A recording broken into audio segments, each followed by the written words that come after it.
Welcome to the Great Detectives of Old Time Radio from Reynoldsburg, Ohio. This is your host, Adam Graham. This is actually a suburb of Columbus. For those who are curious, and you can get out your Where's Adam map, or where Adam was when he recorded this. If you do have a comment, send it to me, box13 at greatdetectives.net. Follow us on Twitter at Radio Detectives and become one of our friends on Facebook, facebook.com/Radio Detectives. Also, check out our YouTube archive at youtube.greatdetectives.net. Well, now it's time for today's episode of That Hammer Guy. The original air date, April the 21st, 1953, and this one is A Peppery Adventure. And now, here is Larry Haynes as Mickey Spillane's That Hammer Guy.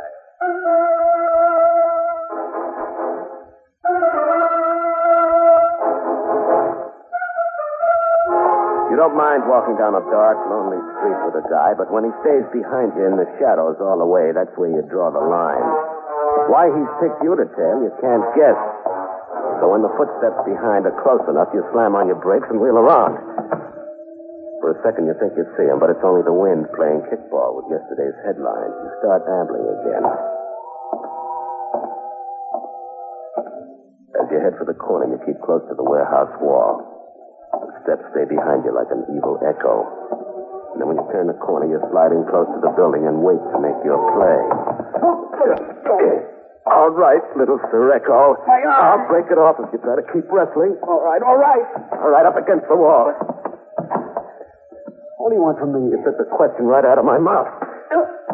I don't like being tailed, and I like it even less when I don't know why. I don't understand what you're talking about. Now, maybe bouncing your head off the wall a couple of times will help you understand. Oh, wait, please. Oh, I detect a note of understanding in your voice now. All right, I was following you. Why? I needed protection. Why? It's the truth. You were the only person around, so I thought if I stayed close to you, nothing would happen. Nothing like what? Look, I can't stay here. He'll get me if we do. Who? The one who's got the assignment. Okay, Mr. Bones, I give up. What assignment? This isn't a minstrel show, and I'm not crazy. I'm talking about the man who was assigned to kill me.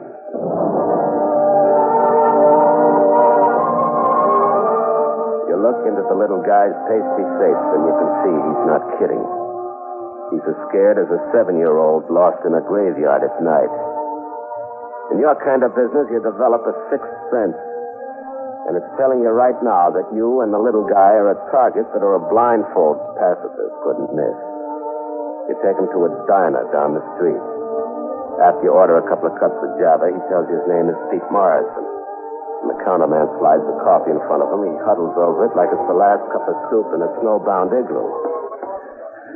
I'm chilled to the bone, Mr. Hammer. All right, drink your coffee, Morrison.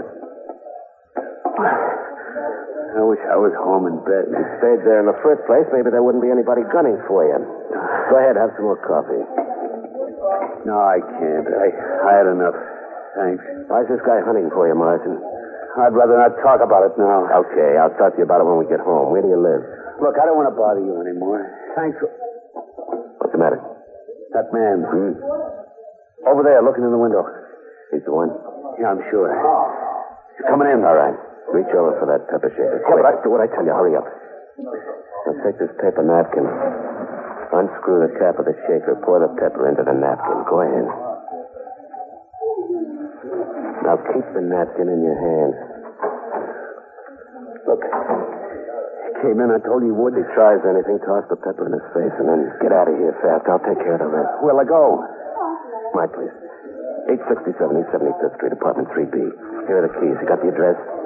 867 East 75th Street. I don't know how to thank you. I'll think of a way. Hey, wait a minute. What? The guy who just came in, I've seen him around. You have? You bet I have. He's a plainclothesman on this beat. Now, come on, Morrison. What's the idea? I'm afraid the idea is this. What? Morrison slings the pepper in your face.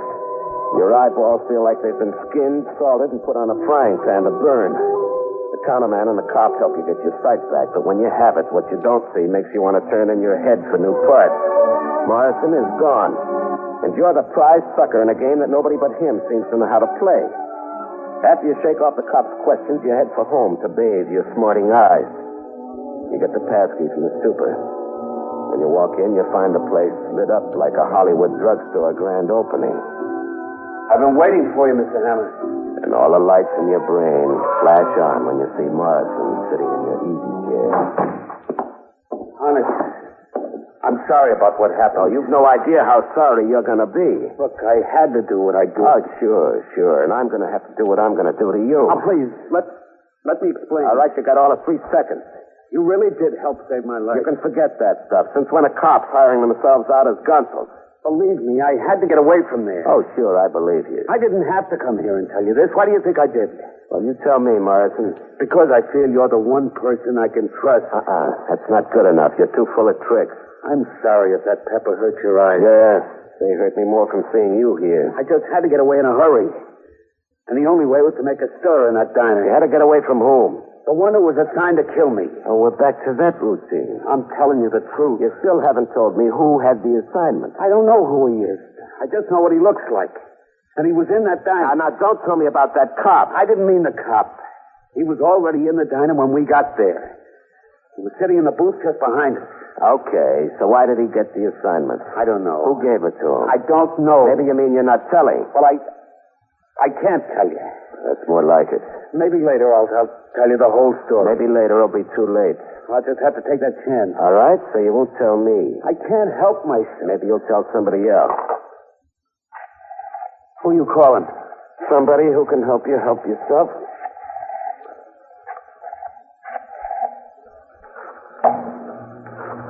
Hello, let me have Captain Chambers and homicide. Tell him it's Mike. Listen to this. All right, why not? Please, hang up. I can't hear a word you're saying. You've got to put that phone down. Deaf as a bat. You've been very nice to me, but I'm warning. Relax. You'll last much longer this way. I'm sorry, Mr. Hammer, but you asked for this. Oh. Hello, Mike. Hello. Hello, Mike. Yes? Hey, that's not Mike. No, sir. Who are you? Mr. Hammer can't come to the phone. What's this about? Where's Hammer? He can't speak to you. Why not? He can't speak to you because he's either unconscious or dead.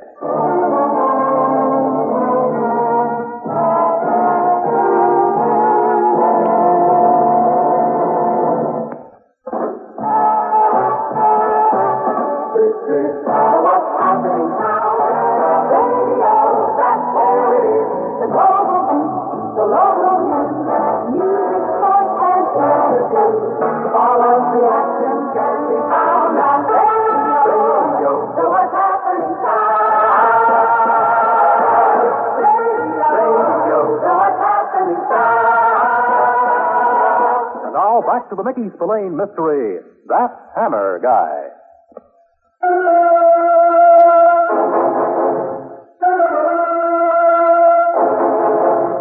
You're neither unconscious nor dead. You've been expecting the crusher from Morrison, so when it comes, you roll with it like a kid tumbling over in a playpen.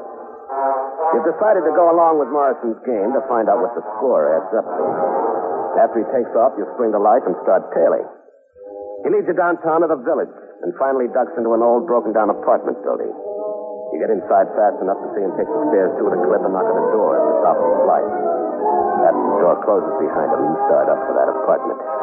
You're putting your foot on the last step when... Where do you think you're going? The big load of lard with the gravel boy steps out from the shadows and roadblocks you with a pair of hairy lead hooks that look like they've just been taken out of the smoke room. You know what? What? I don't like you. You're in my way. People I don't like get me mad. Well, be my guest. Be my analyst. He'll cure that. And when I get mad, I get physical. So what? When I get physical, I throw things downstairs, things like you. If I go down, I'm having a guess. My God. You know what? I don't like you either, and I'm getting physical, too.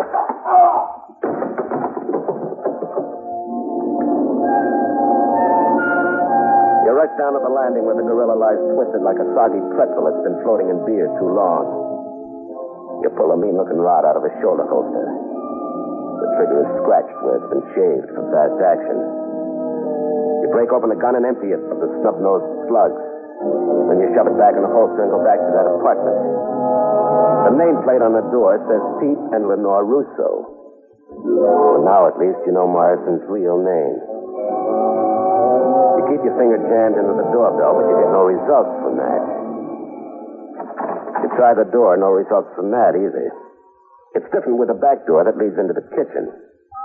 The apartment is as empty as the feeling in the pit of your stomach. You plop into a living room chair and light a smoke. And just as you're settling back for a few black thoughts, the front door opens. Who are you? What are you doing here? She's a slight wisp of a woman, plain as a farmer's Sunday suit, and there's a sad prayer in her eyes. What do you want? Why are you here in my apartment? Where's Pete? Who? You know who, your husband. I haven't seen him. I followed him here. I don't know where he is. But you do know who he's running from. Why don't you leave him alone? He wouldn't let me alone. He was in a spot and I was around at the time. He asked me for help. You're Mike Hammer? That's right. Pete told me about you. We owe you thanks. Never mind the thanks. I'll take an explanation instead. I can't explain.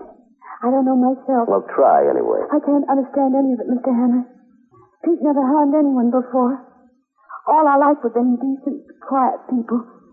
And now it's like a nightmare. Pete couldn't have done what they said he did. Maybe you want to believe that. You met him. Kind and gentle. He never touched guns. He was held up twice driving his cab and never lifted a finger. He had to make the money good to the company, too. Well, he could have gotten mixed up with the wrong people. It happens.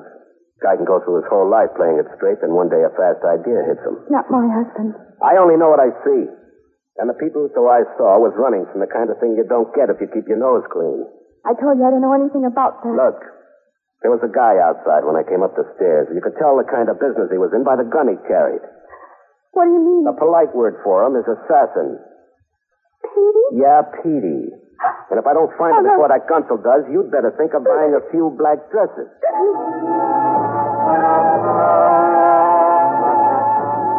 Lenore Rousseau doesn't have anything else for you besides tears, so you leave her pouring them into a wet handkerchief and go back down to your car. Just as you're about to open the door, you see that someone's sitting behind the wheel. The last report on you was you were either dead or unconscious. Pat Chambers watches you get in beside him like you're the prize exhibit in the snake farm. What's the gag? Gag? What are you doing here? I was just about to ask you the same question. For me? Well, I'm sitting here talking to a guy named Pat Chambers. How about you? You're as funny as the last meal on execution night. I want straight answers from you, and right now. Oh, now, Pat, that isn't very friendly talk. I don't feel friendly. If I know you at all, you're mixed up in a deal that can get you in a lot of trouble. Official trouble. Are you talking about Pete Russo? I'm talking about Pete Russo. I want to find him. So do I. The line forms right behind me. And I intend to find him before he does any more harm. Oh, now, Pat, what kind of harm can a mild guy like that do? You sound like you don't read the paper. Now, look, Pat, all I know is that somebody's after him. He used me for protection and then got away before I had a chance to find out what it's all about. So that's all you know, that somebody's after him. Right. And you don't know who it is. Got any ideas? You're breaking me up. Big joke. Listen, Mike, if you're serious about I this... wouldn't kid you, Pat. What's the story about this guy? You sure you're not trying to pull a bluff? Now, come on, what's it all about? Remember Johnny Farrell? How could anybody forget that two-bit gangster? He's a three-time loser. One more strike and he's out for life. Yeah, you picked him up on a manslaughter rap a couple of weeks ago. I thought that was it. It was until the murder gun was brought in, and guess who showed up with it? Not Pete Russo. None else. And with an airtight story about how he shot the guy with it during a fight. And that got Johnny Farrell off the hook. Should have made him a bosom buddy. What'd they give him? 3 to 5 years. And you thought Russo was running from some killer. I don't get it. Well, if you're serious about this, I have news for you. Yesterday, Pete Russo escaped from custody. And the people he's running away from are the police.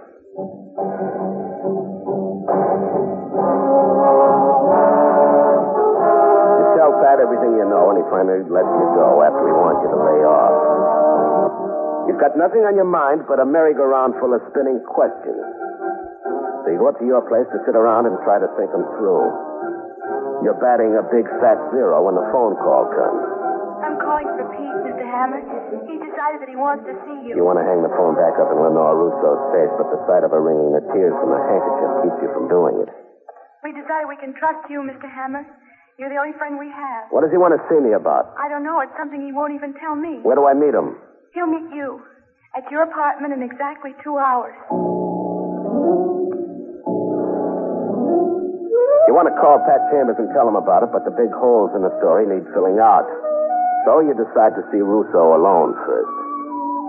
The 2 hours can be an awful long wait, so you go down to a nearby bar to break up the monotony. Just when you get comfortably settled, you smell her perfume cutting into the liquor you're raising to your lips. You drink it straight. I bet you don't go for thrills. She's an invitation to a dream in blue, from her clinging sheath of a dress to her sleepy, smiling eyes. You can put it back on. What? Your hat. Then the stool next to you will be empty so I can sit down. Well, nothing would make that bar stool happier. Thanks.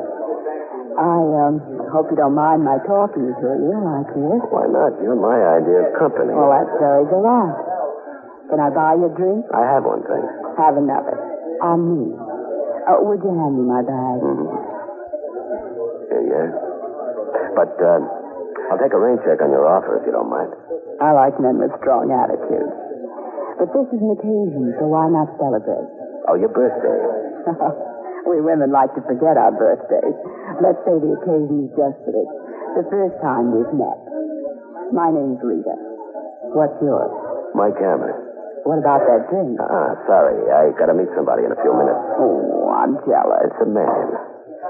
You know, you're very hard to resist. Well, then you buy me a drink. Sorry. I thought you said I was hard to resist. Not that hard. You know what's in my purse? An invitation. For you. Okay, let's have it. Not here. That is unless I have to. Meaning?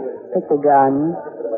And when I squeeze the trigger with my finger, there's hardly any resistance at all.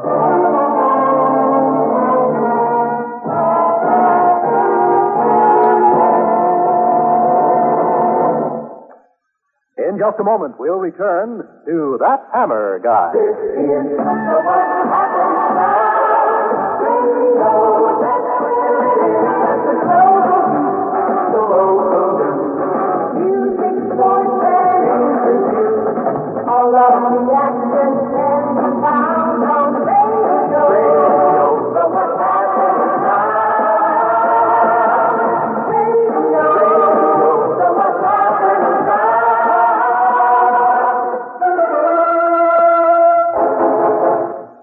Quick look at the little pearl handle 25 shows you this dame isn't kidding. So you take her invitation and she leads you out of the bar and into the car. She directs you to the other side of town and into a room that's furnished in the best of taste. The best, that is, except for the occupant. Thanks, Rita. You don't have to be told your host's name. You've seen Johnny Farrell's face before, smeared across plenty of newspapers. He found me very hard to resist. Sit down, Hammer. You're going to be here for quite a while. What do you want with me, Farrell? You know what? I don't like you. Oh, neither did one of your boys. He's got good taste. I'd like to give you a taste of my fist in your face like I gave him. Tough boy, Johnny. I could tell the way he took his drink. Shut up. Don't be a bore. I said shut up. I like you, Mike. We ought to have that drink someday. If he lives that long. Oh, now look, if you brought me here to witness a family squabble, I've got other important things to do. You want that drink? What I have for him, he won't be able to drink. What do you want from me? I want to know what your angle is, Hammer. Now, who's got angles? I'm not interested in any angles. How about curves? In just 1 second, Rita, and just one little second. Take it easy, Farrell. Save your fight with your girlfriend for later when I'm not around, huh? All right, Hammer. I'm more interested in working on you right now anyway. Save your energy. Tell me what I'm supposed to know, and I'll be glad to talk it over with you. You talk. I'll listen. Well, look, I told you, I don't know why you got me up here. Think a little harder. It'll come to you. You can't squeeze blood out of a stone. Oh, you're not a stone. And I know a few squeeze plays that could make a jackass sing. Sort of a donkey serenade. How about it, Hammer? One way or the other. Your phone is ringing. This kind of information I can live without. Keep him covered, Rita. Of course I will. Yeah. You did? What? When? Good. I'll be in touch. Well, how do you like that? The suspense is killing me. Who was it? Rita, why did you bring this guy up here? The Hammer, there must have been some mistake. I can think of a couple that kept you out of a cage. Rita's a foolish girl. I sent her out for a pack of smokes, and she comes back with a guy like you. I should be jealous. I don't get it. Full of whims, this doll. Rita, I got no reason to discuss anything with Mr. Hammer. But you told me to... Full of whims, up to her eyeballs. She drinks, you know. Now listen, Johnny. You mean I'm free to go? As free as the birds, Mr. Hammer. Just as free as the little birds. You're curious about the phone call that made Farrell's attitude change so completely. But you're not taking time to find out what it is. The 2 hours are up, and you want to get to your place to meet Pete Russo. When you get there, you see that Pete got to his appointment early enough. Just in time, in fact, to wind up dead on your floor. You call Pat Chambers and tell him where he can end his search. I want you to stick around, but you've got important business. The kind of business you can only settle with Johnny Farrell. First, you've got a few places to go to. And what you find out makes all the crazy pieces of the jigsaw puzzle come together like the broken rock at the bottom of a mountain slide. And when they do, it's even crazier than when they were apart. You try Farrell's apartment, but nobody's there. Your luck is just as bad every place else.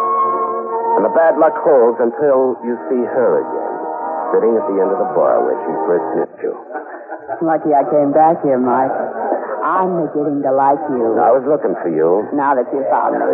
How about that celebration? Do you want to buy me that drink? A big celebration. Just you and me.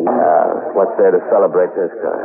You got any ideas? The kind I had you can't print. Well, then whisper them to You me. can't whisper about murder, Rita. It screams all over. For me, honey, you're strictly murdered. I'm talking about the real thing. It can be the real thing with us.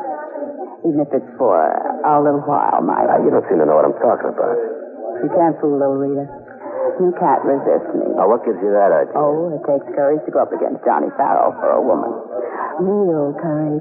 Lots of guys tried it. How'd they make out? Lots of guys. And I could have my pick. Why'd you settle for a bum like Farrell? He gives me everything I want. And you don't care how he gets it? Could you give me everything I want, Mike? Everything that's coming to you. And give me a drink. So we can celebrate. Not here. You're going to take me to Johnny Farrell. Why him? He bores me. Come on, let's go, You Rita. know where he lives. I took you up there. Remember? He's not there. But I've got a pretty good idea where he is, and that's where we're going. Where, Mike? Your place, Rita. No sale. Remember what you said about me not being able to resist you? Well, this time the tables are turned. That bulge in my coat pocket is a gun. And the trigger squeezes just as easily as yours. All the way up to her apartment, she keeps looking at you with her sleepy eyes like you're the first date she ever had. But your business with Farrell comes first. So when she lets you in the door, you're disappointed to see that the place is dark. She switches on a light and smiles at you again. You see? Johnny isn't here. She sits on the edge of the couch with plenty of room for you. We're all alone. And you know what, Mike? I like it. Oh, Farrell will be back. I can wait. You don't have to wait long, Hammer. And put your gun down before you turn around. Okay, Hammer. Where's around? You looking for me? Oh, I'm just the advance guard. There's an army of lookers behind me. I can't imagine why. Get to the point. What do you want to see me about? So he gave you everything you want, Rita. No fight, boys. The neighbors are unfriendly. Oh, if they knew you kept snakes like this rattler up here, they'd be unfriendlier. A bullet in your windpipe could cut that kind of talk off real fast. Sure, then you couldn't find out what I found out about you, Farrell. I can postpone the shot. Go ahead. Oh, Mike, be a good boy and hand me my purse. My nose is shining. You pick a lousy time to make up. Come on, Hammer. I'm running out of patience. And you're running out of luck, too, Farrell. Meaning? Meaning Pete Russo. He never killed that guy. He confessed? Should I tell you why? That's what I'm waiting to hear. The cops had you for that shooting. The cops had me wrong. Yeah, but you couldn't afford another trip upstate. It would have been your fourth offense. It would have been life for you. So Pete Russo took the rap for you, right? Okay, you're right. It was an easy way for him to pick up 15 grand. It was a good deal for Russo. Yeah, but you had another deal, didn't you, Farrell? You got him out of custody. You couldn't trust him. He might have changed his mind in a year or two and talked. So you helped him escape so you could kill him. Kill him? Yeah, that's right, Rita. But you don't care how Farrell makes his money. You don't care about anything as long as you keep sitting pretty. How did he know Russo was dead? That's what you meant by murder. Murder. But it wasn't hard for your boyfriend. Nothing's too hard when you've got to protect yourself. Yeah, but the protection gets more and more expensive as you go along. How much do you want? Oh, I wasn't thinking of a price. I was. The price is cheap. Just one lead slug. Johnny. You can wait outside, Rita. No. Okay, then stay and watch. I'm staying. But I'm not watching. All right, I'll take that gun, Farrell. It's a pleasure taking advantage of a wounded guy like you, Farrell. Now get back there. I couldn't let him do it, Mike. Rita, so help me. You're my kind of guy. Oh, thanks, baby, but I'm still a little particular. No dice. For nothing, Rita. This is for nothing. You think that's funny, Farrell? Listen to this. I checked with a doctor who took care of Russo. Nobody but he knew why a guy with a sweet wife would be willing to go to jail. You were worried about him changing his mind and talking in a year or so, huh? Well, he didn't have a year to last. What? The doctor didn't even give him 6 months. 6 months? That's right, Farrell. Go ahead, laugh about that.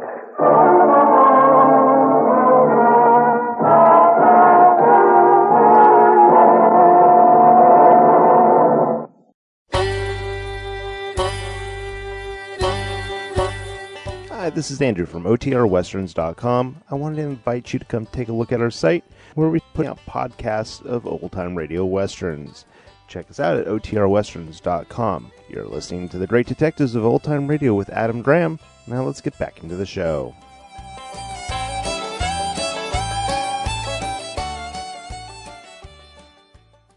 Welcome back. I have to confess the name provided by Dennis at the Digital Deli for this episode, well, I guess it is always, when it comes to those things, very well Providence. It doesn't make a whole lot of sense because it's just like choosing one incident and making that the title. It'd be like calling the Maltese Falcon Joel Cairo pulls a gun, or mysterious woman uses multiple names. But the other name that's out there, Contract on a Dead Man, doesn't make any sense either. So we're going with A Peppery Adventure.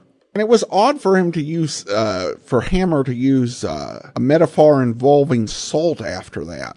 All right, well, on to listener comments and feedback. Jennifer comments regarding episode 2230, There's Something About a Dame. I like this one. Better than last week's debut by far.